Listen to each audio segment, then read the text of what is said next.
Hi everyone, my name is Brent Bennett and I'm part of the Muk Guest Education team. For today's session, I'm going to work through a root shadow and the blend from a root shadow into the mids and ends of the hair using over direction. I think that this is a really important technique to master because it is quite versatile. You'll be using this technique when you're applying a root shadow at the basin after a lightening application or straight up as a feature color. So this technique is really quick, but it's effective with a really good payoff because it eliminates all demarcation and lines throughout your application.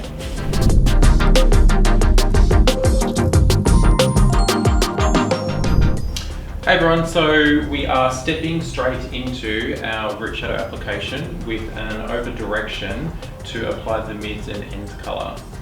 I think it's really important to be fast this application and be quite thorough in the way that we learn how to apply this because it's so on trend whether we're applying a toner at the basin or doing a full application at the chair. A root shadow is bang on trend right now and it's something that we all need in our wheelhouse. So I have gone in and pre-applied the root colour. It is a vivid mix. So the formula that I've gone with was clear, royal blue and blaze orange. I chose them to counter each other a little bit to create more of a neutral tone. It will still have the vibrancy of a vivid, but it just won't have the same amount of punch that one of the vivids would have using them by themselves. So the end colour, I've done something similar and it's our pastel clear with daisy yellow and deep purple. So they will neutralise each other out, but there will still be enough vibrancy so there is colour placement and payoff for the client. So with the application of the root shadow to start with, I do over direct my section when I'm applying just to remove as much of that demarcation band as I can. The next step, which to me is the most important, is to use the tail of your brush, come in at the roots, pick up product onto your tail and strike it through the mids. What it does is diffuses that line a little bit more. So I'll give you a demo. And the more that you do this, the more colour you'll drag, but it's really important to do it. So when you apply the next transition colour, you have a feathered edge. You don't have such a blunt line from when you applied the roots. The next step to transition into the mids and ends colour is to apply the mids and ends like you would cross-checking a haircut. So I will section this over directing in an opposite diagonal and apply the mids and ends. So then when the hair falls to natural fall, you've removed all banding. So I'll do that, place it with foils as well, just so you can see.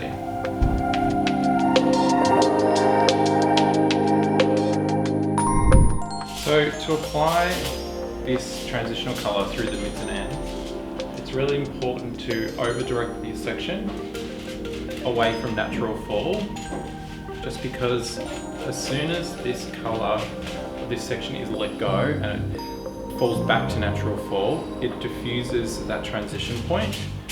So it's just a technique, like cutting, to over direct your section to remove weight. So by taking this section over directed from base, it just means that we are removing any demarcation through that transition point between our root shadow and our colour on our mids to ends.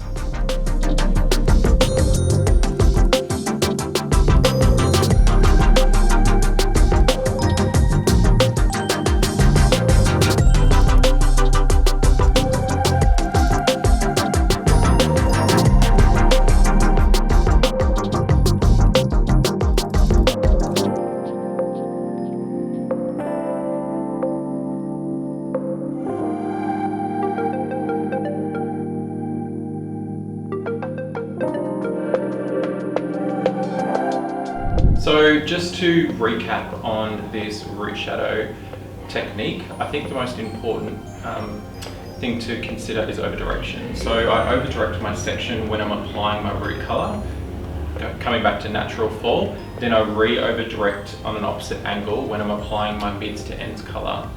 So you can obviously apply it directly on scalp, on base, but still be mindful of your over direction. I like to use a foil, especially in the top section that's going to be the most visible, just because it gives me the most amount of control to make sure that my section has been over directed to diffuse that join where the two colours transition.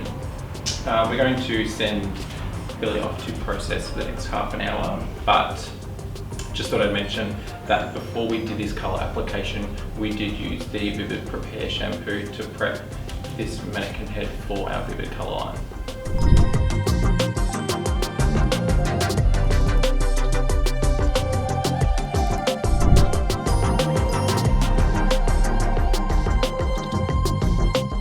So that's a wrap for our root shadow and my over direction for taking this colour through the ends. I think it's really interesting that this formulation is completely vivid, but the way the formula has been worked is to make sure that these tones are commercial. It's to pull them down a bit from being so vivid and have such high impact. So with this technique, just to make sure that with your root application, you do have a severe over direction, and then when you're applying your mids and ends, also over direct on another angle and pop those in a foil. It just removes any banding and keeps that transition really, really soft. But I think this colorway is lovely. I think that you could swing this any way you like around the wheel and keep it as natural as you like, and using the vivids in an unexpected way that perhaps you haven't thought about using before.